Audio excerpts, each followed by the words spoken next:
It was late October, and the neighborhood was fully decorated for Halloween.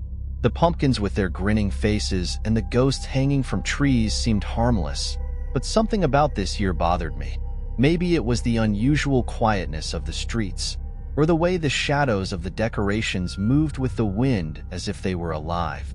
I couldn't pinpoint exactly what it was, but a sense of discomfort had followed me all day. I was tired of the usual trick-or-treating. I needed something more exciting. That's when I had the idea for the letters. I wrote a few threatening and creepy messages, nothing too serious, just to scare a few neighbors. I knew exactly who to choose. The more superstitious people who would likely fall for the prank. Mr. Marshall, my grumpy next-door neighbor, was the perfect target. He always seemed to be watching me, ready to call me out for anything.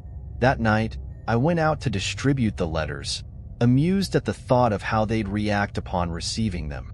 The street was deserted, only the dim light from the street lamps guiding my way. Everything seemed calm, but the silence was unsettling. Something told me that maybe I shouldn't be doing this. The next day, everything seemed normal until my phone buzzed. An unknown message appeared on the screen. "You think this is funny?" I smiled. Someone had received the letter and was playing along. I replied with a sarcastic response, sure that it was just part of the prank. But the reply came almost immediately. "You messed with the wrong person." I frowned. The formality of the message bothered me. None of my friends would talk like that. I tried to ignore the chill that ran down my spine and tossed the phone aside. I went about my day as usual, but something inside me stayed alert. That night, as I was getting ready for bed, another message appeared. "This will only get worse." My heart started racing. Who was sending me these messages? I began to wonder if someone had actually taken offense to the letters. I looked out the window. All the neighboring houses were dark. The neighborhood seemed so quiet it was almost oppressive. I held my phone, waiting, but no other message came. At that moment, I started to wonder if I had taken the prank too far. In the following days, the messages didn't stop. At first, they were just vague threats, things that could be ignored, but soon they started getting weird. Whoever it was knew things about me that they shouldn't have. "I saw you today, walking back from school. Nice red jacket." I was wearing a red jacket that day. My stomach dropped when I read the message. Suddenly, everything felt much more real. What had started as a harmless prank was turning into something I couldn't control. I tried telling my friends, but they laughed, saying I was getting paranoid because of Halloween. That night, after receiving another message, this time saying they knew where I lived, I started paying closer attention to my surroundings. That's when I noticed a car parked across the street. It had been there for days, but I had never paid attention. The lights were off, the windows dark. I couldn't see if anyone was inside, but the feeling of being watched intensified with every second. I sent a message back, challenging the person to reveal themselves. My heart was pounding so hard I could barely hold the phone. The response came almost immediately. "You'll find out soon enough." That car stayed parked there all night, and for the first time in a long while, I locked my bedroom door before going to bed. It was Halloween night, and the neighborhood was silent. The few kids still trick-or-treating had already gone home. I was alone. My parents had left for a party and wouldn't be back until late. I tried to relax, but the messages kept playing over and over in my mind. Suddenly, I heard a knock at the back door. I froze, hoping it was just the wind, but then the knock came again.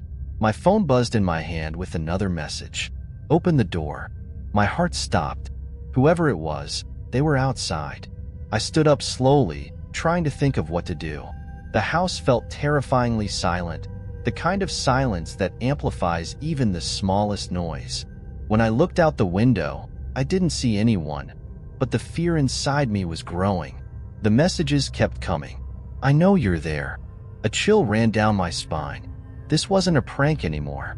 I grabbed a kitchen knife, trying to convince myself that I was still in control, but the truth was, I was terrified. Another knock, this time louder. I couldn't move.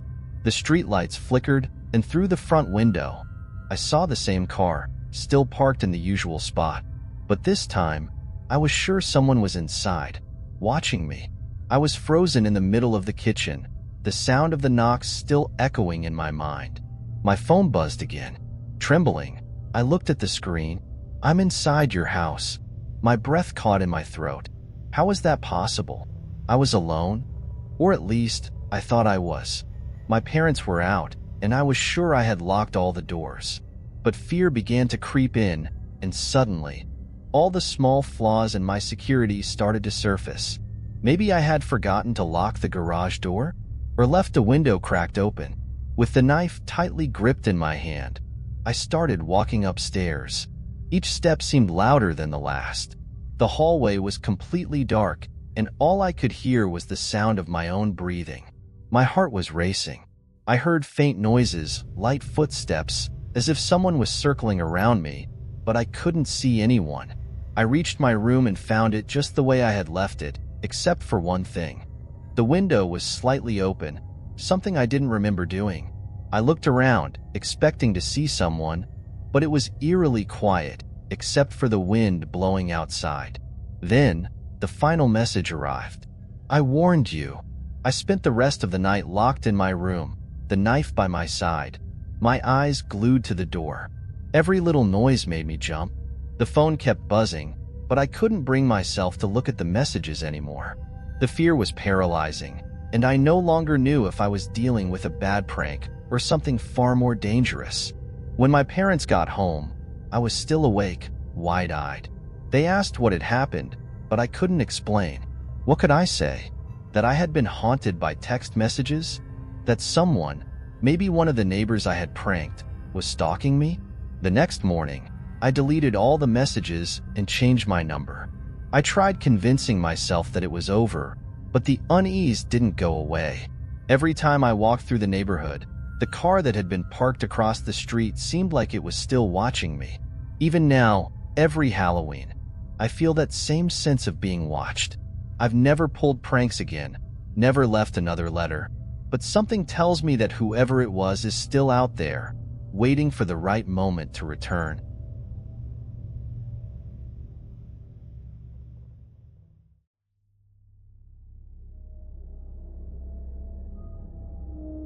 I've always loved Halloween. Ever since I was a kid, I'd get excited to put on a costume and enjoy the night. Now that I'm older, I still keep the tradition alive, and this year, I was heading to a Halloween party at a friend's house. My costume was ready, and I left home later than I had planned. The streets were surprisingly empty, except for a few pumpkins lighting up doorsteps. The cold night wind blew in an uncomfortable way, rustling the dry leaves on the ground and making a sound that echoed down the deserted sidewalks.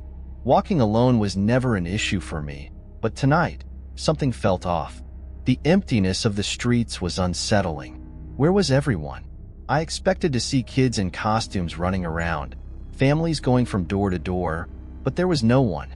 I looked around, trying to spot any signs of life, but the houses seemed quieter than usual, as if they were completely empty. Only the distant sound of loud music occasionally broke the silence, but it was too muffled to feel reassuring. I kept walking, trying to shake off the strange feeling that something wasn't right. The streetlights flickered occasionally, casting long, distorted shadows on the pavement. It wasn't scary yet, but the calmness of the night felt heavy. The wind seemed colder than it should be, and the rustling of the leaves sounded louder and louder. I took a deep breath and adjusted the hood of my costume, telling myself I was just being paranoid. It's just a walk to the party, I repeated to myself, trying to ignore the growing discomfort. That's when I turned the corner and saw him for the first time. The street seemed deserted, except for a figure in the distance. Standing on the sidewalk, illuminated by one of the few streetlights that hadn't flickered out, there was a clown. He was holding a few colorful balloons, which floated lazily in his hand. My first reaction was to laugh to myself. It had to be someone heading to another Halloween party, maybe someone I knew. I kept walking in his direction, picking up my pace, but as I got closer, I noticed that he wasn't moving. He stood completely still, staring down the street, or maybe at me. It's just a costume, I thought. He's probably waiting for someone, But as I walked past him, something about the clown's stillness made me uneasy.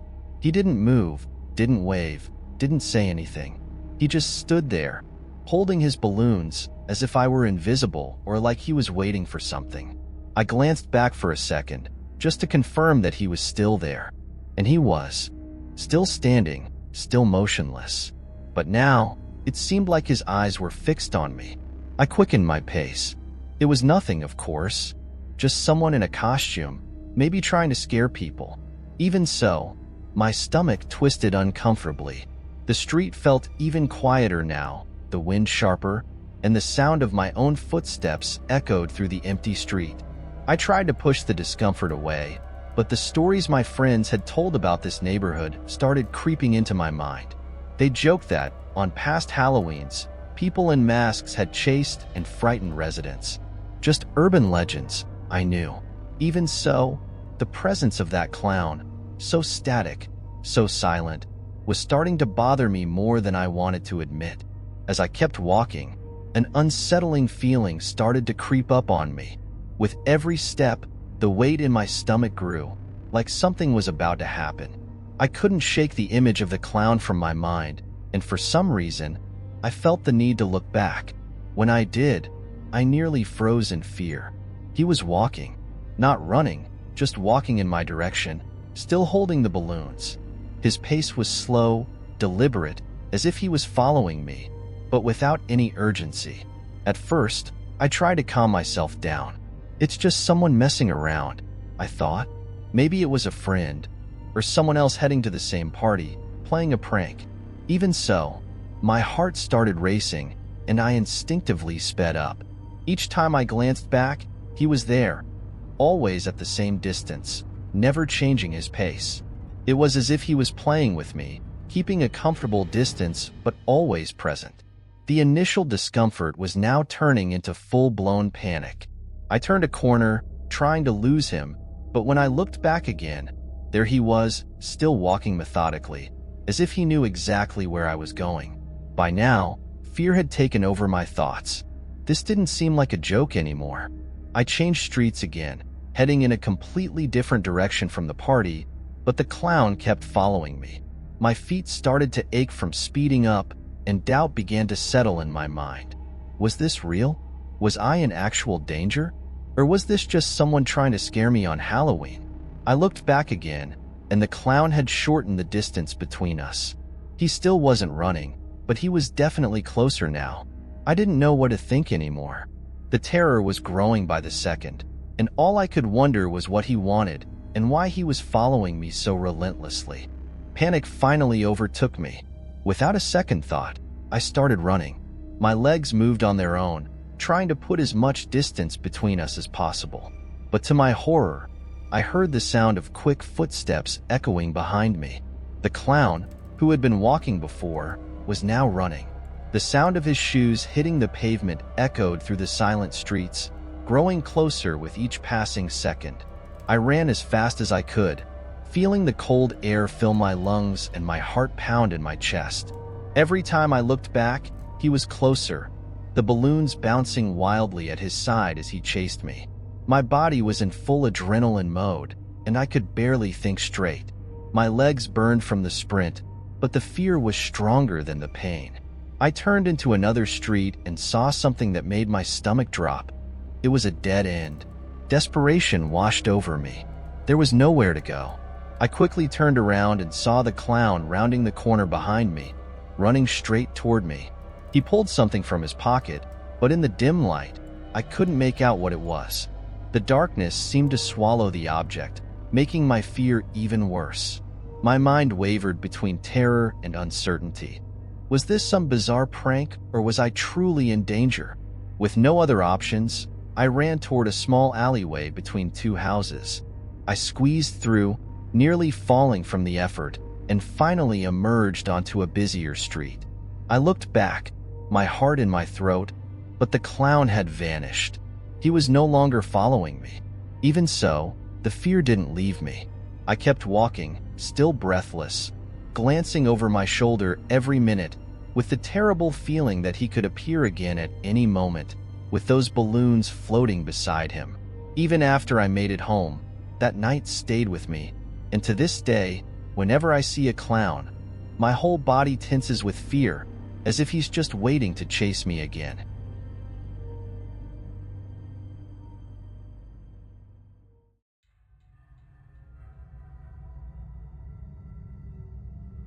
I always wondered why Raphael enjoyed these crazy adventures so much. For him, Halloween wasn't just a night for costumes and candy. It was an opportunity to explore places no one else would dare to step foot in. And that night, he had chosen the infamous house that never stays empty. That's what people in town called it, and the rumors were as sinister as the name. We walked in silence along the deserted road, and although I tried to appear confident, an uneasiness had been following me since we started planning this exploration.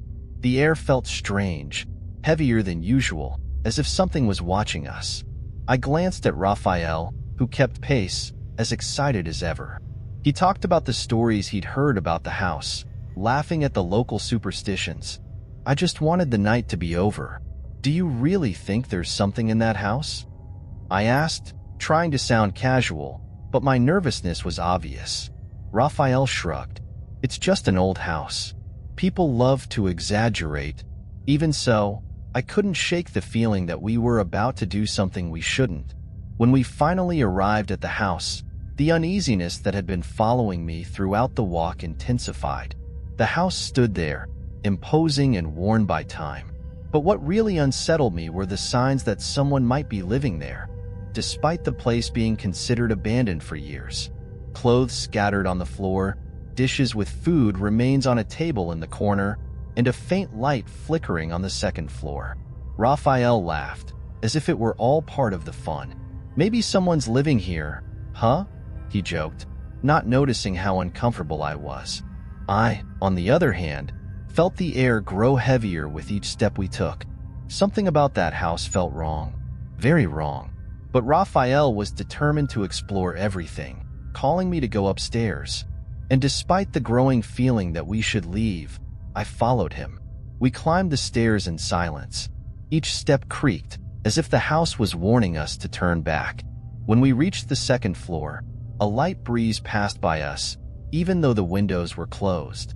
I looked at Raphael, who seemed unfazed. He smiled and pointed to a slightly open door at the end of the hallway. "Let's see what's in there," he said, with the same excitement as always. As we got closer, I heard a sound. At first, I thought it was the wind, but it wasn't. It was a whisper, low, almost imperceptible, but constant. I stopped in the middle of the hallway, my heart racing. Raphael, however, kept moving forward as if he hadn't heard anything. "Did you hear that?" I asked, my voice trembling more than I would have liked. "Must be the wind," he replied, not even looking back. He pushed the door open, and inside, we found something even stranger. A bed, neatly made with fresh-looking sheets, as if someone had recently prepared it. I looked around, feeling that there was more to this house than just Halloween stories. Raphael smiled, but even he seemed less sure now. Something was wrong. "Let's keep going," Raphael said, trying to keep the mood light, but even he could no longer hide his nervousness. The house felt different, as if it had a life of its own. We went back down to the ground floor, and that's when the lights began to flicker.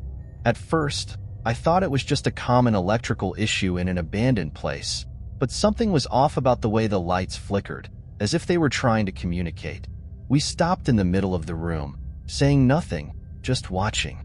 And then we heard footsteps coming from the lower floor. Raphael rushed toward the sound, convinced there was someone there. But when we got there, we found nothing. The emptiness of the house seemed to mock us, as if we were being watched. The temperature suddenly dropped.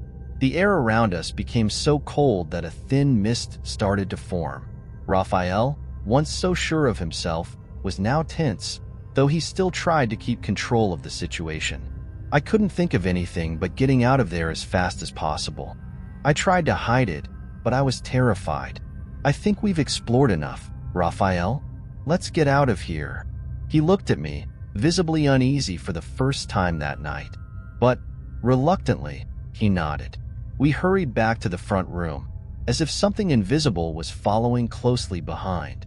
When we tried to open the door, nothing happened. Raphael twisted the handle, turning it over and over, but the door wouldn't budge. "It's locked," he muttered, confused. I stared at him, panic rising inside me. How could the door be locked? We hadn't closed it. We tried several more times, but it was as if something was keeping us trapped inside. That's when, out of the corner of my eye, I saw a shadow move quickly down the hallway. I froze. Something, or someone, was there, watching us. There's something here," I murmured. Raphael shook his head, nervous. "It's probably just our imagination," but even he didn't seem so confident anymore. The atmosphere was suffocating, too heavy to ignore. After what felt like an eternity, we finally managed to push the door open. We ran out of the house, our hearts pounding. We didn't dare look back, but the sound of footsteps echoing behind us was unmistakable. It was as if the house was alive, wanting to devour us. When we reached the street, we stopped, breathless. Raphael laughed, a nervous laugh, trying to hide his fear. "See? It was just a scare," he said. But I knew he didn't believe his own words. Something was wrong with that house. And somehow, I knew this wasn't over. The uneasiness I had felt since the beginning now seemed like a certainty. In the days that followed, I couldn't get that house out of my mind. Raphael went back to his normal routine, pretending everything had just been a joke. But I knew he was shaken too. I could see it in his eyes, in the way he avoided talking about what had happened that night. But for me, it was impossible to forget. I started having nightmares every night. I dreamed about the house, its dark hallways, and the suffocating feeling of being watched. In my dreams, I was always running, but I could never escape. The whispers we had heard inside now echoed in my mind constantly. The strangest thing was that even when I was awake, I could still hear those whispers. It didn't matter where I was, at work, at home, or walking down the street. The feeling of being watched never left me. I tried to move on. I convinced myself that it was all just my imagination, remnants of a terrifying night that couldn't be explained. But then, I started noticing other things. Small details, but impossible to ignore. Objects in my house seemed to move on their own, shadows that I could swear I saw out of the corner of my eye, only to vanish when I looked directly at them. Raphael and I never spoke about the house again. It seemed like we both wanted to bury that night in the past, but the past wouldn't let me go. One afternoon, while I was alone in my room, I heard the whisper again. This time, it wasn't distant like before. It was clear, sharp, as if it were right behind me. Terror seeped into my chest like a slow poison. In that moment, I knew the house would never stay empty, and somehow, it had followed me.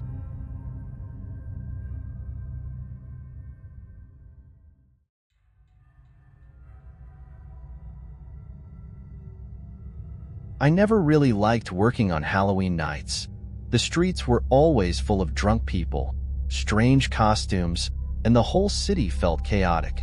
But that year, I decided it was worth it. Parties were everywhere, which meant a chance to make some good money with the rides. As I drove through the dark streets, I couldn't help but notice how different everything felt. Sure, there were the sounds of laughter and music from all directions, but between those sounds, there were moments of absolute, almost suffocating silence. The streetlights seemed dimmer than usual, casting long, distorted shadows across buildings and sidewalks.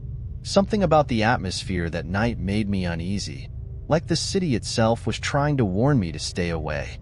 Still, I ignored that nagging feeling and kept driving. I needed the money, and after all, what could go wrong? It was just another night on the job. My phone buzzed with a new ride request. I pulled up in front of a bar, and soon, a girl appeared. She was dressed in a skeleton costume, her face painted white with a wide smile drawn across it. Her outfit shimmered under the bar's neon lights, but what caught my attention was the way she moved, hurried, like she was being chased. She got into the car, and silence settled between us. She seemed restless, constantly fiddling with her phone, her eyes darting back and forth, looking out the windows as if searching for something or someone. I decided not to ask. Maybe it was just the excitement of Halloween. After a few minutes of driving, she broke the silence. "Can you make a quick stop somewhere else? I need to pick up a friend before heading to the party." There was something in her voice that made me uncomfortable, but I couldn't quite figure out why. It was just a detour, after all. I tried to push away the uneasiness growing in my stomach and agreed. I followed the girl's instructions and turned down a quieter street. The streetlights were fewer, and the houses seemed abandoned, with dark windows and closed doors. She asked me to stop in front of a narrow alley between two rundown buildings. There was no one in sight, but soon, a man emerged from the darkness. He was wearing a clown mask, and his face was hidden under a hood. Without saying a word, he got into the car and sat in the back seat next to the girl. The silence that had been present before now grew even heavier. I glanced into the rearview mirror, trying to catch any expression from the man, but the mask hid all traces of his intentions. Something inside me started screaming that this wasn't normal. Sure, it was Halloween and costumes were common, but the way he got into the car without a word made me uneasy. I tried to calm my thoughts, reminding myself it was just another passenger heading to a party. But the atmosphere inside the car was growing denser by the second, and I started to feel that something was very wrong with this situation. As I drove, the masked man started speaking. "Have you been doing this for long?" he asked, his voice muffled by the mask, as if he was trying to fill the uncomfortable silence. I tried to answer casually, but my voice came out shaky. "A few years. It depends on the demand." He kept asking more questions, this time more personal. "Do you live around here? Are you alone tonight?" With every word he spoke, my stomach tightened. Something wasn't right. I glanced again into the rearview mirror, meeting the girl's eyes. She was quieter than before, almost as if she was waiting for something to happen. That's when the man pulled a knife from his coat pocket. The blade gleamed under the dim streetlights, and my heart pounded. "Pull over, now," he ordered, his voice firm. My mind went blank for a second, panic rising inside me. But I knew I had to think fast if I wanted to get out of this alive. My hands were shaking as I pulled the car over to the side of the road. My mind was racing, trying to find a way out. I couldn't let them take control of the situation. My options were limited, but I needed to act quickly. "Hey man, let's figure this out," I said, trying to sound calm, though inside, I was panicking. As the man gripped the knife tighter, I discreetly unlocked the car doors. I knew my only chance was to escape before he realized what I was doing. In one swift motion, I yanked the handbrake and threw myself out of the car, hitting the ground hard. I heard the girl scream, and then the sound of the car door swinging open behind me. I got up as fast as I could and started running, not daring to look back. The sound of footsteps echoed behind me, and I knew they were chasing me. My heart was pounding so hard it felt like it might explode. I ran faster than I ever had before, knowing that if I stopped, I probably wouldn't make it out alive. The adrenaline surged through me, pushing me forward, and I knew my only hope was to find a safe place before they caught up. Running blindly, I spotted the lights of a convenience store up ahead, a beacon of safety in the middle of the night. I could barely breathe, but I forced my legs to keep moving until I burst through the automatic doors. The cashier looked at me in shock as I stumbled inside, gasping for air. "You've got to help me. They're trying to kill me." It was all I could manage between desperate breaths. I turned around, expecting to see the couple, but they were nowhere in sight. The street outside was empty, and my car was gone. They had taken it. The cashier asked if I wanted to call the police, and I agreed, but deep down, I knew it wouldn't help much. When the police finally arrived, I listened in disbelief as they asked the same predictable questions, and a sense of helplessness washed over me. In the end, they said they'd do what they could, but their faces showed they didn't really believe me. That night, I didn't go home. I spent hours driving through different streets in a rented car, unable to shake the feeling that, Somehow, they were still watching me. Since then, I've never worked on Halloween again. Some things just aren't worth the risk.